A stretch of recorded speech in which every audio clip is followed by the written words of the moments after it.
Something is happening below the water. You can't see it clearly. The surface is too churned up, too dark, but the ripple pattern is wrong. Too large, too slow. Whatever is down there, it's big enough that the water doesn't slosh when it moves, and instead displaces. 10 feet away, two lizards are tearing each other apart over a carcass that wasn't worth fighting over when it was fresh, and certainly isn't now. Neither of them is winning, and neither of them is going to stop. Higher up on the pipe above your head, 3 scavengers are having what appears to be a very heated argument. One of them has a spear, another one has whatever the first one had before the argument started. The third one is just watching with what I can only describe as the specific posture of someone waiting for an opportunity.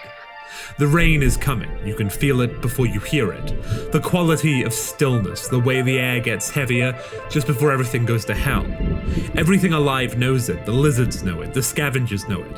Whatever is in the water knows it. The rain starts, everything scatters. None of it knew I was there. Not the lizards scrapping over a carcass 10 feet away, not the scavengers with their little spears and their little grudges, not the ancient machine gods buried beneath a dead civilization, still running calculations for questions nobody's alive to ask anymore. Not even the rain. Rainworld is not a game I would consider hospitable. Your first hours will consist of something like this.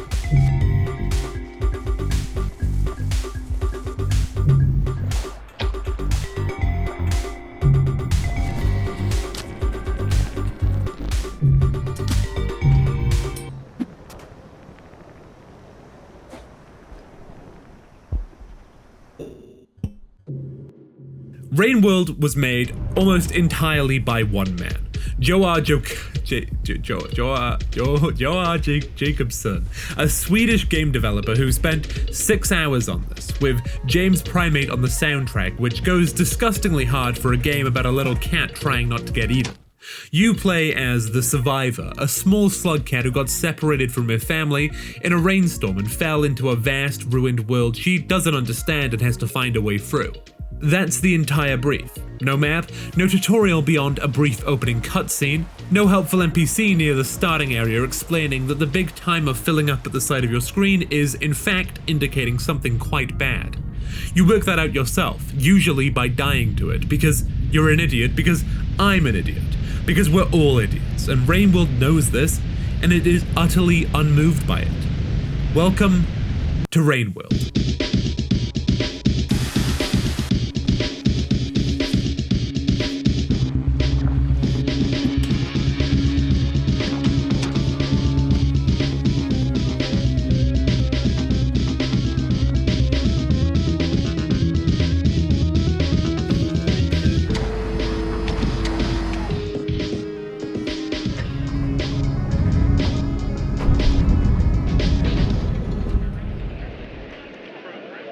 The core concept, and Jakobsson has actually talked about this, was to build a functioning ecosystem first and then drop one small soft creature into it, like a rat in Manhattan. Manhattan wasn't built for rats, it doesn't adjust for rats, it doesn't care about rats. The rat has to figure out how Manhattan works, or it doesn't. Except in this case, Manhattan is a post-apocalyptic ruin full of lizards the size of dogs, the rain kills you and the rat is wearing a little white onesie. That framing is doing a lot of work in this video, so please hold on to it. The first thing you notice about Rainworld is that the movement feels wrong. Not broken, wrong, like something is slightly off and you can't immediately name what. The survivor carries momentum, she slides on slopes, she grabs onto pipes with this ragdoll weight that means every landing is a negotiation between where you want it to go and where physics has decided you're going. If you've played Celeste or Hollow Knight, games with light, pixel-perfect controls where the character does exactly what you tell it, Rainworld looks like someone replaced your inputs with mere suggestions. You press a direction, she considers it. She goes roughly in that direction, adjusted for whatever she was already doing, because she has a body and bodies have opinions. This is intentional and is genuinely the correct decision. The survivor isn't a platformer character, she's an animal. Animals have mass and momentum and instinct. They read space rather than process it as inputs and outputs. From the first second, the movement system is telling you something. This isn't a game you play, it's a game you merely inhabit. There is a difference, and Rainworld is going to spend the next however many hours making you feel it. And it also teaches you, slowly, through an amount of dying that I'd rather not put a number on, is that the world was not designed for you. The pipes that lizards flow through effortlessly, you have to plan. The vertical drops that vultures handle in seconds take you an embarrassing amount of time. The ledges that scavengers hop between like they're nothing require actual thought. You are, objectively, one of the worst adapted things in your own ecosystem. The constitution of a particularly unlucky field mouse. Almost everything with a face wants to eat you. Almost. The rain cycle, which is a mechanic that I will now explain, is the clock that the whole game runs on. Every region has a timer, a little bar on the side of the screen, and when it fills, the rain comes, and the rain kills you, properly.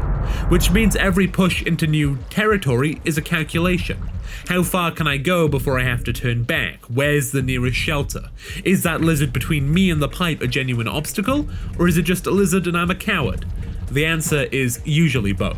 The karma system is how Rainworld tracks your progress. You gain karma by sleeping through rain cycles without dying, and you lose it by dying. Certain doors require a minimum level to open, which means dying too much literally locks you out of progression until you demonstrate the basic competence to exist in this world without immediately ceasing to be. This feels punishing until you realize the game isn't necessarily punishing you. It just has standards. The world itself has standards and you are currently not meeting them, and that is on you. What starts to happen after enough time is that you notice the world does not wait for you. A lizard chasing a scavenger doesn't pause because you wandered into frame. A vulture circling overhead isn't circling you specifically, it's circling that area because something might come through. The daddy longlegs, and you are going to have very strong feelings about the daddy longlegs, isn't really malevolent, it eats by touch. Everything that gets close enough gets absorbed, that's just what it does. It has no feelings about you specifically, you're not special to it, you're just something that was within reach. None of the creature AI is scripted around your presence. They have genuine hunger states and territorial behaviors and routines that run whether you're there or not. You can watch two lizards fight over a batfly that has absolutely nothing to do with you and feel genuinely uncertain who you want to win. You start having opinions about the local wildlife. You start recognizing individual lizards by territory. You start, and I do say this with some embarrassment, caring about what happens to the scavengers who have the energy of year 9s who just found a compass and are trying to figure out what to do with it. And then there's a leviathan. At some point, you will be crossing a body of water, and something will surface beneath you that makes the water do that thing again, that wrong displacement, and you'll realize the floor of the sea is moving. Your brain tries to fit it into a category, threat, obstacle, creature, and it won't fit because it's too large for any of those to hold. It surfaces, it moves through your part of the water, it submerges. It does not eat you, it doesn't register that you're there, you weren't even a consideration. That specific feeling, that flavor of not mattering, is what Rainworld is actually about, and it'll take the rest of the game to understand why. Getting to Looks to the Moon takes you through most of the accessible world. Industrial ruins, flooded chambers, pipes that have been here longer than anything currently moving through them. No map, no compass.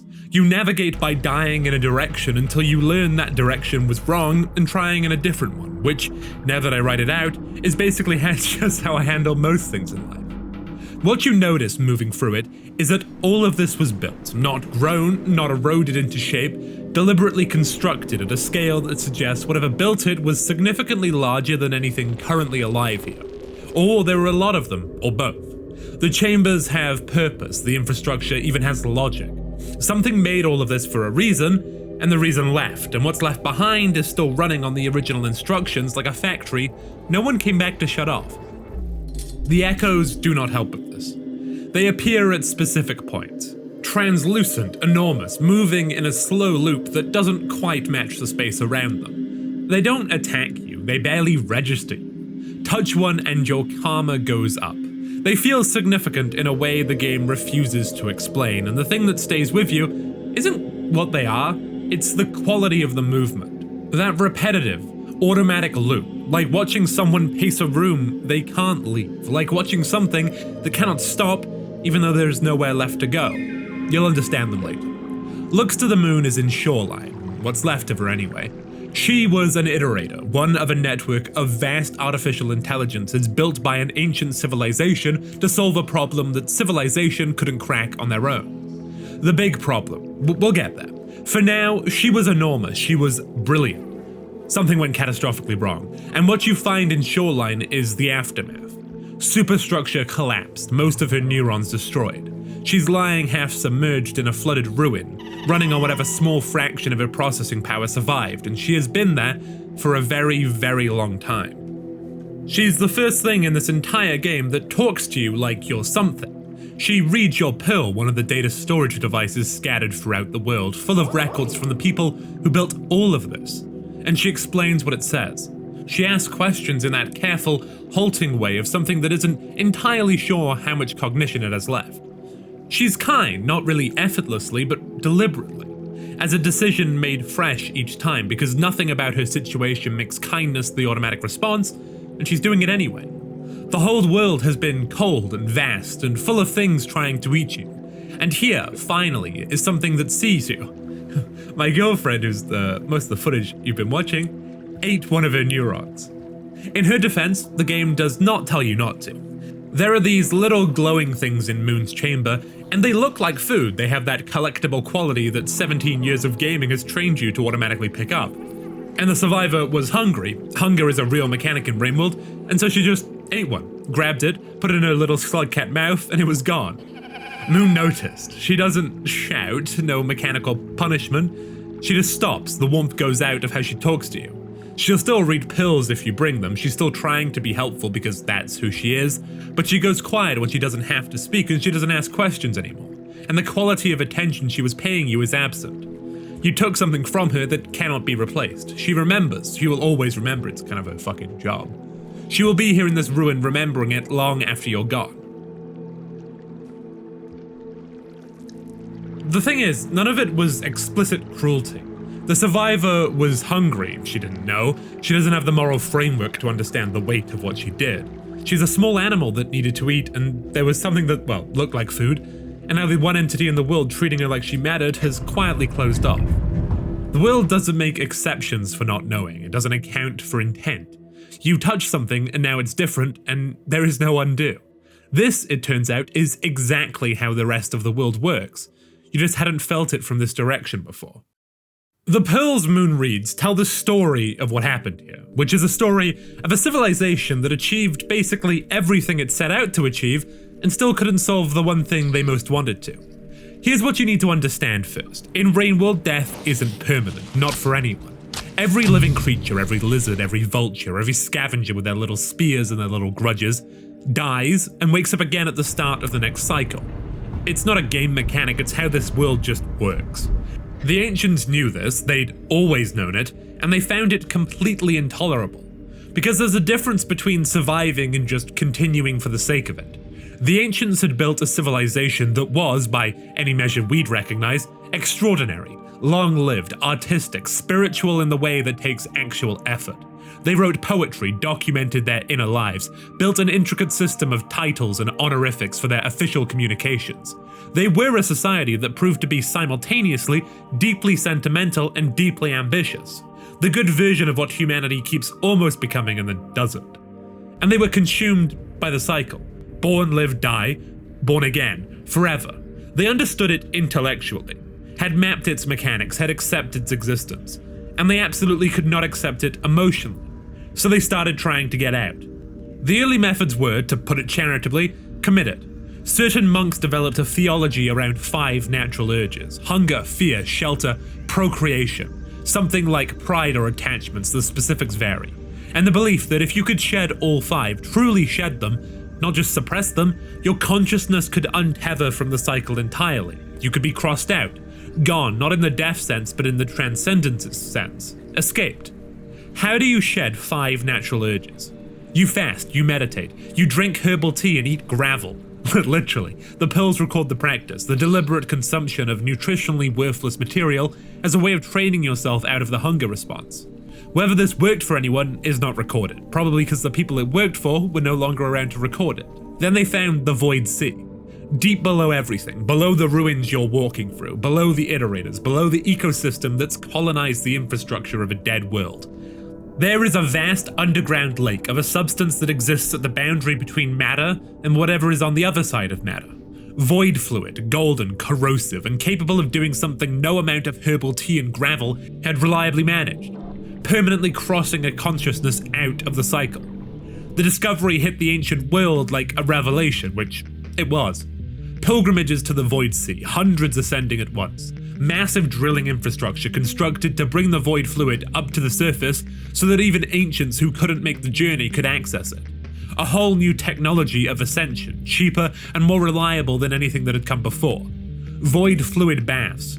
Populations beginning to decrease as people used them. The problem, and there is always a problem, was that it didn't work for everyone. For those with what the records described as particularly large egos, those too attached to the world, too tethered to their past life, too caught up in who they were and what they owned and what they still wanted. For those people, even void fluid couldn't fully cross them out. It couldn't complete the process. And what it left behind was the echoes. They weren't dead and they weren't ascended, caught at the threshold of transition. The part of them that couldn't let go, still anchored to the physical world. The part that wanted to leave, unable to complete the crossing. Running the same loop at the same point forever. They appear at specific places in the world, translucent, enormous, moving in that slow automatic repetition. And they have been here since before the ruins around you were ruins. When you touch one and your karma increases, you are providing something to a consciousness that has been waiting for that contact since before your species existed. The game doesn't say what you're providing, but they pause briefly when you do it, and then they continue. The ancients told horror stories about the echoes, had them as cautionary tales about the dangers of too much attachment, too much ego, too much of a self to fully release, which is a remarkable thing to hold as a cultural fear, that the worst possible outcome isn't death, it's getting stuck halfway out the door. So they built the iterators. The reasoning was this: void fluid solved Ascension for ancients, but the mandate they gave their iterators was bigger than that. The solution needed to apply to all living things, every creature trapped in the cycle, every lizard and every vulture and every small wet animal moving through their infrastructure. Global ascension for everything, not just for them. An iterator is a biological supercomputer. Not biological in the way you or I are biological. Composed of microbial life, machinery and electronics, city-sized structures that hum with processing power beyond anything a biological mind could approach. They played many roles in ancient society, but they ran on water, immense amounts of it. Their microbe strata needed a constant flow of clean water or slag built up in their systems. Their processes seized, and eventually, as Moon puts it, with that particular Moon quality of finding the most understated way to describe something terrible, it became very painful. They used to say an iterator drinks a river. As more iterators were built, they exhaled as much water vapor as they consumed. The surface of the world transformed. Rain, constant, heavy, world-covering rain, created by the iterator's own processing exhaust. The surface became uninhabitable. The ancients, pragmatically, moved their cities on top of the iterator superstructures above the cloud layer, built their late civilizations in the sky on the backs of the machines they'd created to solve their oldest problem. And then they ascended. The last public ascensions are recorded. After that, nothing. The iterators still running, still processing, still generating data for reports that would never be collected. Without an off switch, because that matters. The ancients didn't build one. Whether they didn't think they need one, or whether stopping felt like a betrayal of the work, or whether they simply didn't think about it, the iterators have no mechanism to stop. They will run until they physically cannot, until the water supply runs out, or the rot takes hold, or the structure fails, however long that takes. 5 Pebbles has a pseudonym he used on the ancient equivalent of an internet form, Erratic Pulse. Before his experiment, before the rot, while he was still just an extremely frustrated iterator watching his creators leave without waiting for the answers, he posted about the self-destruction taboo, the rule that iterators cannot attempt their own ascension, a rule that exists because the minds are not fully their own, composed as they are of machinery and microbial life built for a purpose rather than grown into one. They cannot be crossed out by void fluid. Their chains, as he puts it, are made of duty rather than desire. He posted about this under a fake name on a forum for other iterators to see. He was building towards something. What he attempted, eventually, after the Ancients were gone and the forum went quiet, was a rewrite of his own genetic code. Bypass the self-destruction taboo from the inside, find a way to ascend without the void fluid path being available to him. He needed more computational power than he had. He pulled water from the shared network, specifically from Moon, whose superstructure was already compromised and who couldn't effectively object. Moon did try to stop him. She sent a forced broadcast when his consumption became critical. The broadcast hit at a crucial moment in the experiment and caused it to fault. The rot formed, spread, and it's still spreading. The rot's like fucking rain-walled cancer. So the reason Moon is in ruins is because 5 Pebbles took her water. And the reasons 5 Pebbles has the rot is because Moon tried to stop him taking it. And the reason neither of them can do anything about any of this is that they were built without an off switch to solve a problem for a species that left. And they will be here doing that until they physically cannot be here anymore. The world you're walking through is not a post-apocalypse in the traditional sense. There was no war, no disaster, no plague. The Ancients just left, and the world kept running on their infrastructure. Their machines, their rain cycles, their ecosystems, without them in it. Like a factory that lost its owners and kept manufacturing the same product forever, with nobody to receive it. The rain falls on a schedule the iterators set because the iterators are still running. The echoes loop through a transition that never completes. The creatures live and die and are born again in spaces built for something that they'll never understand. And they are, likely, the distant descendants of organisms the Ancients designed for production and entertainment, adapted over thousands of years into what they are now. Even the wildlife is the Ancients' infrastructure, running on its original instructions. And a small slugcat falls into the middle of all of it, looking for her family. Moon points you towards 5 Pebbles, not out of particular warmth, she just wants you to leave a little, the way you want an awkward conversation to end without being openly rude about it. But he's the nearest intact iterator, and he might have something useful for a small creature trying to navigate a dead world. The journey up is different from everything before it. The world opens out into something more industrial, still clearly functioning, and you're climbing for the superstructure of something still running at full capacity. This hum of something operating at a level the rest of the world hasn't managed in a very long time, and then you breach into his inner chambers. Where Moon is ruins, 5 Pebbles is intact. All his neurons, all his processing power, the whole superstructure operational. By every metric the Ancients would have used to evaluate such things, a functioning masterpiece. The IT department's dream employee, never gone offline once. He is also extremely unhappy to see you. Not like villain unhappy, he's not sadistic, he just has no patience for small things interrupting the work, and you are, objectively, a very small thing. He has the energy of someone who is very good at their job and is being asked to stop doing their job to deal with you, the equivalent of a fucking atom. He'll talk to you because Moon asked, and because the survivor has the mask of communication, because he has enough basic decency to respect a request from a colleague he destroyed.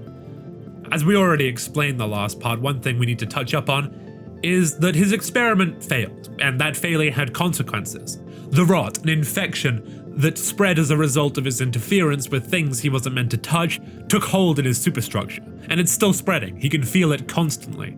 He continues running the Ancients' calculations because what else is there to do? And he carries the knowledge that the one colleague he actually respects is lying in a flooded ruin because of choices he made, and has been for longer than most civilizations exist. He doesn't apologize for it, doesn't perform guilt.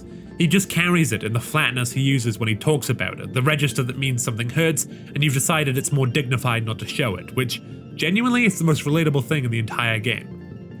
He gives the survivor what she needs by pointing her to the depths. Not that it solves anyone's problems but yours. He's not angry at her, he doesn't resent her, she just isn't a consideration at the scale he operates at. Her problem to find her family, survive, and go home exists so far outside the frame of what 5 Pebbles thinks about that the most he can manage is a mild acknowledgement that it probably matters to her. He gave her what she needed because it cost him nothing and Moon asked. The transaction complete? Next. This is the most generous version of indifference the game offers. Not malice, not contempt. The honest acknowledgement of a vast mind that the survivor exists at a scale it just doesn't naturally think at. It's nobody's fault, it's just how it is. If you follow the directions of 5 Pebbles, You reach an area below everything, below the ruins and the iterators and the ecosystem that's colonized the wreckage of the dead civilization. There is the Void Sea. The journey down has a quality that the rest of the game doesn't. The survivor isn't exactly choosing to descend, she's following the only path left. Through spaces that get quieter and stranger as the old world's architecture thins out and something older takes over. The creatures stop appearing, the pipes and chambers give way to bare rock, the hum of the iterators, which you've been living under the whole game without fully registering it, fades out. And then there's just the descent and the dark, and a quality of silence that feels less like absence and more like the world holding its breath. The temples are down here, the ones 5 Pebbles mentioned, where the ancients built their temples and danced their silly rituals, as he put it. With that particular quality of dismissing something while clearly having thought about it a great deal. These are the oldest structures in the game, pre-iterator, built by ancients who made the pilgrimage on foot down into the earth to get as close to the Void Sea as they could, before the drilling infrastructure, before the bass, before any of it was easy. They came down here themselves, individually, and they built things, and they performed rituals that nobody living remembers the contents of, and then some of them went into the water. There are murals, if you look at them, and the game doesn't make you look, doesn't point at them, they're just there if you're paying attention, that show the ancients in various stages of ascension, figures becoming less solid, dissolving, figures that are halfway between a body and something the mural doesn't have a shape for. And then you reach the water. The Void Sea doesn't look how you'd expect. It's not dark, it's not ominous in the way the rest of the underground is ominous. It glows, the particular gold color that void fluid has when you've seen it in small quantities, and the little deposits scattered throughout the world. In the echoes themselves when the light catches them right, but vast, an entire sea of it. The quiet surrounding it almost has a texture to it, a specific quality of stillness that feels like the end of something rather than the absence of something. When you enter it, the survivor sings. She doesn't struggle. Here's the thing about the movement system, the heavy, momentum-driven physics that have been the source of most of your deaths, that has made every ledge a negotiation and every pipe a conversation. It becomes something else down here. The resistance is gone. The survivor moves through the void fluid with a slowness that isn't frustrating, that doesn't feel like fighting the controls, that feels like being carried, because she is being carried. The fluid is doing something to her. The same thing it does to everything that enters it. Then the Void Worm. Something enormous moves through the Void Sea, built from the same substance as everything down here, part of an ecosystem that exists entirely below the world you've been living in. Too large to process as a threat, the category doesn't apply to it. It finds a survivor and carries her the rest of the way down, all the way to the bottom. And eventually, it leaves you. Other survivors appear alongside you, mirror copies, identical to her, descending in the same direction, moving around with the same slow drift. They don't acknowledge you, they don't interact, they're just there, in the same direction, towards the same point. Companions by complete coincidence, or by something that looks like intention, that the difference stops mattering. Here's the reframe. The survivor has been dying and waking up the whole game. Every lizard that caught her, every vulture, every rain cycle you didn't make it back from, she died and the cycle reset, and she woke up again at the last shelter. Not a respawn, the actual mechanics of the world. Death and rebirth, automatic, for every living thing forever. The karma system is the only thing tracking it, the only mechanism in this world for telling the difference between a creature that has learned something and a creature just running the same loop endlessly. The doors that need a minimum karma level function more than just simple gates. They're the world asking, has anything accumulated, has anything changed? Most creatures in this world never accumulate enough to matter. They cycle, they die, they reset. They run the same routes over and over and make the same choices and die to the same threats forever because nothing about the cycle gives them a reason to change. Eventually, the survivor finds a bright light, swims towards it, and then the ending cinematics play. It's beautiful and I'll let them play here.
The Ascension ending is the first time the survivor doesn't wake up. The cycle doesn't reset.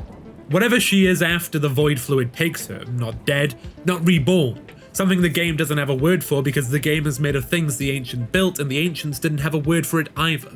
She doesn't come back. The thing the entire ancient civilization oriented itself around, the thing they built city-sized supercomputers to solve, the thing their monks drank gravel for, she walks into it through a door 5 Pebbles gave her, mostly to get her out of his memory erase.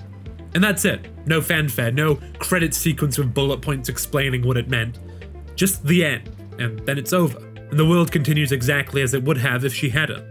Back up there, Moon is still running her calculations, 5 Pebbles is still watching the rot advance, the scavengers are still arguing, the lizards are still territorial, the rain is still coming on its cycle, indifferent to whether there's anything left to catch.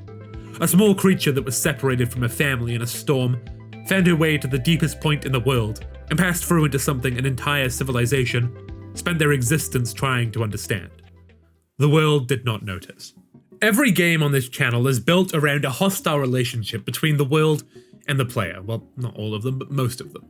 Kenshi hates you, not personally, it's not tracking you specifically, but the slavers will take you if you're underprepared, the landscape will kill you if you're careless, and the history of everything around you is the history of greater civilization than yours, failing at exactly what you're trying to do. Hostile in the way a system with no sympathy for weakness is hostile to the weak. Stalker wants you dead, the zone is actively specifically hostile. Radiation anomalies, mutants. Other stalkers with their own agendas. You feel hunted because that's what the design intends. Project Zomboid is indifferent, but it's the indifference of entropy. The world isn't against you, it just keeps decaying and you're in the path of that decay. And eventually the systems keeping you alive fail in a combination that kills you. Impersonal, but you feel its weight. Rainworld is something else. The world isn't hostile, it isn't even indifferent the way Zomboid is. Entropy doesn't know you're there, but at least entropy is universal. Rainworld's indifference is specific. The creatures have minds, the iterators have minds sophisticated enough to ask genuine questions about consciousness and death and what comes after. And in all of that cognition across all of that scale, there is no framework in which the survivor is a relevant variable. You are not prey, you are not a threat, you are a small wet animal moving through infrastructure built for something else entirely. And yet, Moon talked to you. She chose to keep being kind when she had every reason not to. That was a decision. 5 Pebbles dismissed you in a single sentence that contained more honesty about your situation than most games manage in their entire runtime. The Void Worm carried you down and the mirror copies descended alongside you. The world doesn't know you're there, but the minds in it, sometimes, choose to act like you are, and that distinction matters more than it sounds. Hostility requires acknowledgement. Indifference doesn't, but connection, real connection, the kind Moon was extending, that requires a choice. In a world with no structural reason to see you, being seen is an act. The survivor ascends, the rain keeps falling. Moon is still in her ruins, 5 Pebbles is still running calculations no one will ever receive. The scavengers are still arguing, the ecosystem is still turning on its cycles, predator and prey and rain and shelter.